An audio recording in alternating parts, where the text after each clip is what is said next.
سب سے بڑی طاقت قوت برداشت ہے۔ ایک دفعہ ایسا ہوا کہ لوہار کی دکان بند تھی، تو اس دکان میں کہیں سے گھومتا پھرتا ہوا ایک سانپ آ گیا، اور اس سانپ کو اس دکان میں سے کوئی اس کی دلچسپی کی کوئی چیز نہیں ملی۔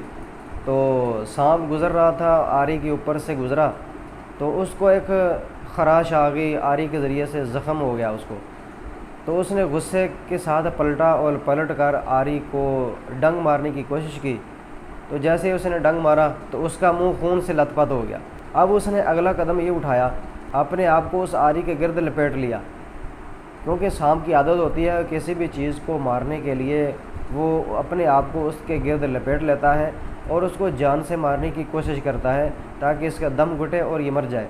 تو سانپ نے ایسا ہی کیا کہ آری کے گرد اپنے آپ کو لپیٹا اور اس آری کو دبوچا اور دبوچ کر مارنے کی کوشش کی۔ لیکن کیا ہوا، دوسرے دن جب لوہار اپنی دکان کھولنے کے لیے آیا، اس نے دکان کھولی، دیکھا کہ ایک سانپ آری کے گرد لپٹا ہوا ہے اور مرا ہوا ہے۔ وہ سانپ کسی اور وجہ سے نہیں مرا، بلکہ وہ اپنے ہی غصے کی بھیڑ چڑھ گیا تھا۔ تو ایسے ہی بالکل بعض اوقات ہم دوسروں کو نقصان پہنچانے کی کوشش کرتے ہیں، مگر کچھ وقت گزرنے کے بعد ہمیں پتہ چلتا ہے ہم نے تو نقصان اپنا ہی کیا۔ تو اس لیے اچھی زندگی گزارنے کے لیے بعض اوقات کچھ لوگوں کو، کچھ چیزوں کو، کچھ باتوں کو اور کچھ حادثات کو نظر انداز کر دینا چاہیے اور اپنے آپ کو ذہانت کے ساتھ نظر انداز کرنے کا عادی بنائیں۔ ضروری نہیں ہے کہ ہم ہر عمل کا ایک رد عمل دکھائیں، کیونکہ بعض اوقات ہمارے کچھ رد عمل کا ہمیں نقصان بھی ہو سکتا ہے، بلکہ نقصان ہی نہیں، ہو سکتا ہے کہ وہ ہماری زندگی بھی لے لیں۔